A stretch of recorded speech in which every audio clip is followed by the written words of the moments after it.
Tisha James is speaking here about how her office is going to respond to a Trump presidency. Let's listen in for a moment. And with other Democratic AGs across this country to make sure that we would be ready to respond to any attempt to roll back our rights. So here we are. We've studied their platforms. We've identified certain possibilities, fact patterns. We've created contingency plans. So no matter what the next administration throws at us, we're ready.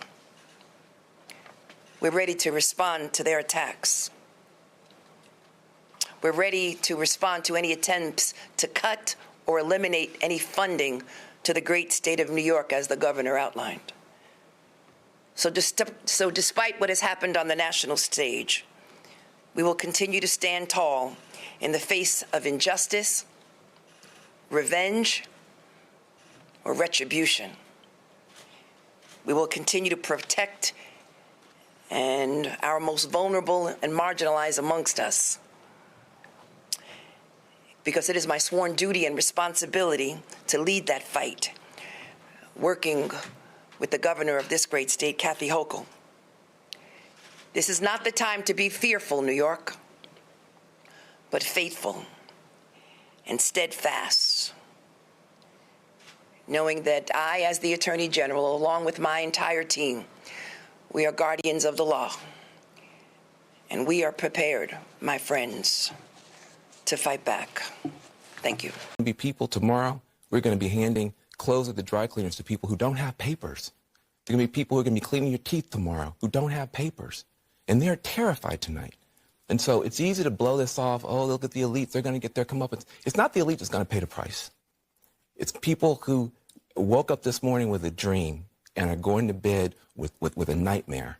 And those people didn't deserve to be respected and held and talked to. Those are the people who are going to pay the price for whatever Donald Trump decides to do. We know now that he will have almost unfettered power. And so I worry not about myself, actually. I don't worry about my station in life. I worry about the working class. I worry about my mother, a retired teacher. I worry about our elderly and their Social Security and their Medicare. I worry about my children's future, especially my daughter, who now has less rights than I have. And I remember my father telling me many, many years ago that I was the first person in his family to enjoy full civil rights. And now I have less civil rights than I had when he told me. We know now that he will have. I am